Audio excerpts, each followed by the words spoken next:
I think the one thing that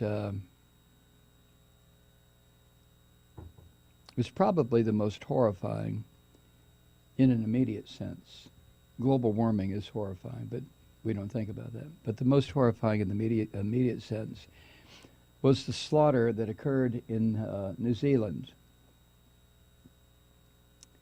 I'm still having a hard time trying to process that, as I did when the little bastard, the little white supremacist bastard Dylan Root walked into a church in South Carolina, in Charleston, and murdered 9 people.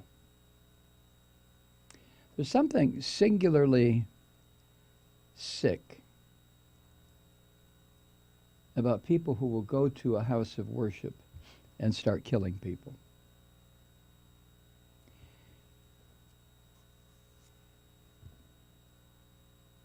I think the main sickness part of it is the utter, absolute, complete cowardice of the filthy bastards who commit that kind of slaughter. They go someplace where they know they will get no resistance to their slaughter. They also know it will make headlines, which is what they seek. I will not mention that fucker's name ever, the one from New Zealand. And I need to stop mentioning the little condemned to death bastard Dylan Root, too. Because that's one of the things that motivates these white supremacists. Every one of them is a sick fuck, all the way down to the bottom of their feet. I mean, they're just, I wouldn't say soul. These are soulless people. These are in a very religious sense, these are demons who have been released on planet Earth. Not that I believe in religion, but that's the only comparable example I can come up with. They're demonic. But in New Zealand, immediately after the slaughter, the Prime Minister of New Zealand, as you know, came out and said, "That's it. We're not going to allow this to happen again. We are going to ban these kinds of weapons. They're not going to be available in New Zealand any longer, except for the military." And I said during the week that it would be great. I would love to live in a country where that kind of a statement can be made that quickly by the leader of a country. Now, the Prime Minister is going to have her problems where it concerns getting this legislation passed, not in New Zealand, not like she would have if she were the leader of the United States.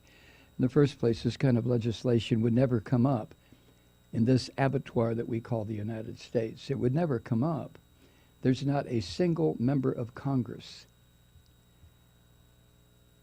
on the Republican side, and very few, really, on the Democratic side, would have the courage to propose the kind of legislation that the Prime Minister of New Zealand is demanding from her parliament. The truth is, and I know a lot of Americans don't like to face this, but we have lost total control of our government. We common folk, we have nothing to say about it any longer. Even to the point where so many of us are just removed from the voting rolls. Just get the fuck out of here. You're gone.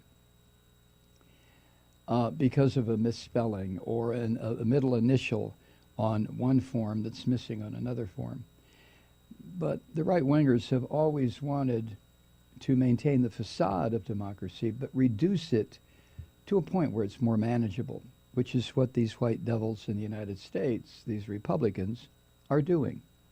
And they're being very successful at it.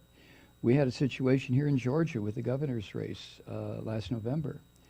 The woman who ran against the Secretary of State, there was a woman and a man running. The man was the Secretary of State. The woman was a former leader in the Georgia House of Representatives. She was the Democratic leader of the House. But she should have won. The bastard who was the Secretary of State who ran for governor, this is just astonishing that the people of Georgia have not waked up to this bullshit. The Secretary of State literally controls the number of people who are going to vote in any election. He determines, or she determines, let me use gender neutral, the Secretary of State determines who is eligible to vote and who isn't. And the Secretary of State does not have to give reasons why he or she decides that this person is not eligible to vote. They just remove their name from the voting rolls. And the people whose names are removed in any state, but here in Georgia, have no idea that their name has been removed until they go to vote. Isn't that fun? Talk about surprise. Hi, I'm here to get my ballot. What's your name? Mike Malloy. Oh, I'm sorry. You've been removed from... What? And if you stand there and argue with one of the poll workers, you're subject to arrest, creating a disturbance. Yada, yada, yada. So that's what happened here in Georgia. The woman who was running for governor would have beat the fuck out of Brian Kemp, who is now our governor. Brian Kemp is you know, he's a typical Trumpite. He said for one of his first political ads, "I'm a total supporter of Donald Trump," or some such shit. But the country that we live in, the United States, we have lost control. We have no say at all. Nothing. No, literally, no say in who the candidates are going to be, in who gets to vote, in what the outcome is going to be, and how those candidates who do get elected, how they're going to govern. We have no say in them in this at all. I just wonder how many Americans are aware of this. We still play the game. I still play the game. Every election day here in Georgia, I take my aging ass over to, now it's a Episcopal church, and I go in and I get my ballot and I cast my vote on these fucking Diebold machines, these electronic monsters. And even as I cast my vote, I know that the chance of my vote being counted, the vote that I just cast on this Diebold electronic machine, but the chance of my vote being counted is maybe 50-50. If that. It's a joke. It's a fucking facade. And it was designed to wind up as a joke. All the way back to the beginning, when it was determined that only white male landowners would vote. And then it was determined, well, just so we don't, 200 years from now, get some crazy fucker like a Donald Trump, let's put in the Electoral College bullshit. But they fuck up on that one, right? So we don't live in a democracy. I have to apologize. We had some work done in the studio, as you know. We had new carpeting put in. And the chemicals that waft up off of this new carpeting are toxic and deadly. And I'm sitting in here in a fucking closed booth trying to get through this. It won't be this bad next time, I promise. Woo! But we don't live in a democratic system. We haven't for some time now. I can't come up with a specific time, but we haven't for some time. Corporate America, capitalist America, runs everything. Facebook, Twitter, Instagram, those three social media platforms have become the determinant in how we perceive who we are, who our candidates for public office are, how we perceive issues that should be of critical importance to us. Like, for example, vaccines, vaccinating children.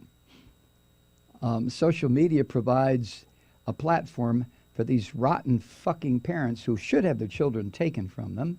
Ooh, did I really say that? Yeah, I did. It gives them a platform to discuss their horseshit about vaccinations. What social media has done is opened the barn door for all these fucking crazies who have heretofore been stuffed in the rafters, have been up in the hayloft and down in the pig swill and over there where the horse shit collects. They've been kept away from normal discussion. Whether the discussion had a positive and or a negative or both, the nut fucks were kept away. And with good reason, because they're nut fucks, that's why. But social media, not only did it rip open the barn door, it tore the whole fucking barn down.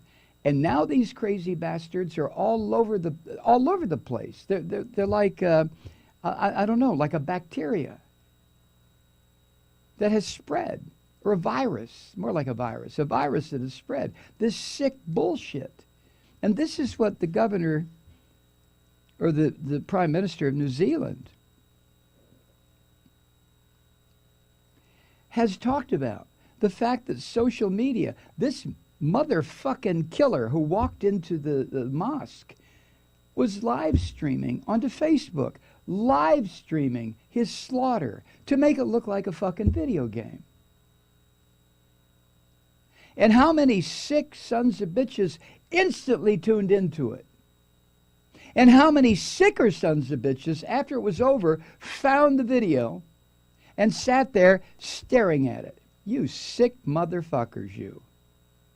Whoever you are who did that. I mean, it's beyond my ability to comprehend. I can't get that. I cannot. That you would want to, these people who track down the video to watch people dying, men, women, and children, while they are fucking praying. That is staggering to me. I think religion is vile. I think it's a horrible enterprise. But it's the Christian religion that interferes here in the United States, that is dictating and manipulating and controlling. These were people who just went to Friday prayers. They just went to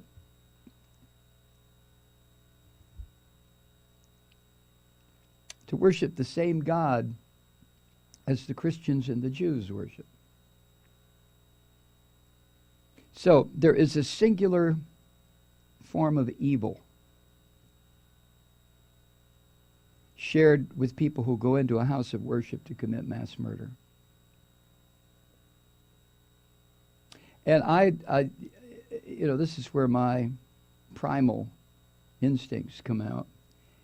When I think about someone who would do that, someone who would go into a school, which is the second most vulnerable, house of worship, school, movie theater, a concert, people who attend these places, all are vulnerable. They are there to relax, to enjoy, to participate. And then some miserable fucking demon comes in with an AR-15 and starts slaughtering them. My feeling about people who do that, every attempt should be made to capture them alive. And this is where my medieval, primal, Old Testament, whatever you want to call it, feelings of deep revenge come out. I have them. Everybody has them, I think. Unless you're some kind of an enlightened meditator and you've reached, what do you call it? The highest state of consciousness. I would say those people should be killed as slowly as possible, incrementally killed. I'm sorry. I know I shouldn't be saying that. You will begin to look at me as some kind of a freak, if you don't already. But the most exquisite form of death that is prolonged, I think of amputation, slow amputation, hands, elbow down, shoulder down, letting things heal, and then chopping off some more. Toes, feet. Sorry. But that's how, now I'm not being literal, I don't think. Maybe I am. It feels like I'm being figurative, metaphorical. But some type of the most exquisite, painful horror that those people can be put through, the perpetrators, because of what they've done. The slaughter of 50 innocent people and the wounding of 50, 60, 70 more. The anguish and despair and breastfeeding and garment rending that the survivors are going to go through now. And they will be required to place their faith in something that doesn't exist except in their heads. And you talk about a crisis of faith. If the gods of the Jews or the Christians or the Muslims or whomever it is, if the God of these people is such a fuck-up that he allows a killer to come in and slaughter them, this is what Elie Wiesel talked about in the book Night. That the Jewish God must have been a fucking demon loose, if he existed at all. And Wiesel said he doesn't exist.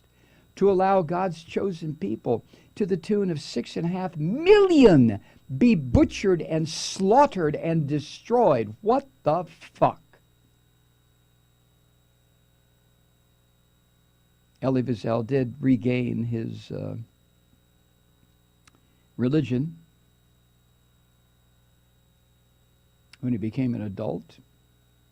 I don't know how, but that's not for me to decide. The people who were slaughtered in New Zealand,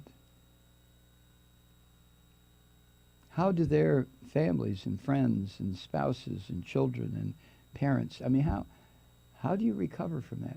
You went to Friday prayers, and a psychotic son of a bitch who never should have been born comes in and kills your mother, your father, your auntie, your grandma, your dad, your son, your niece, your nephew, you.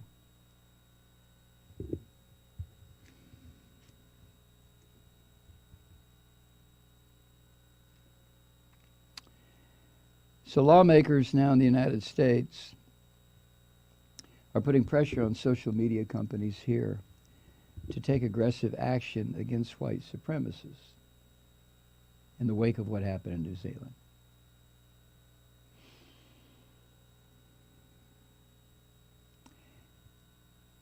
If you remember social media, I'm talking mostly about Mark Zuckerberg and his fucking invasion.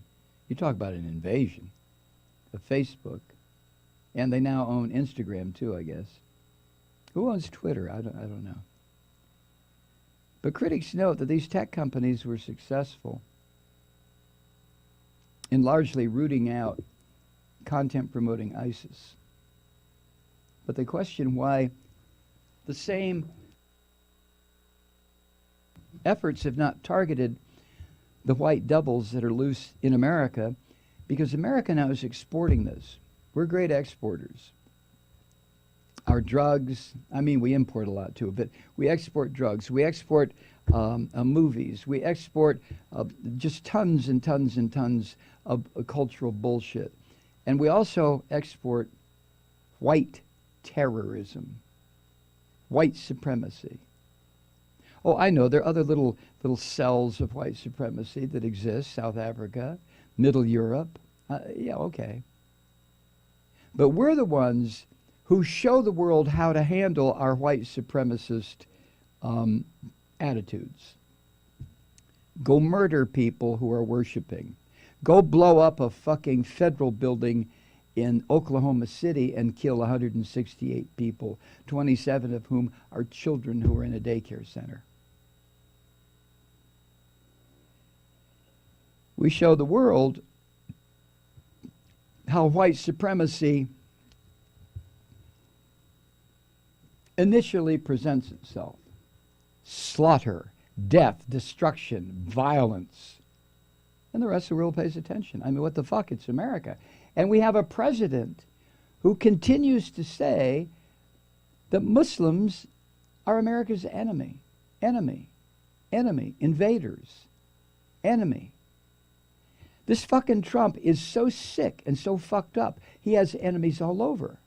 Women and children coming out of Central America, Mexico, they're not Muslim, they're Christian, just like he is.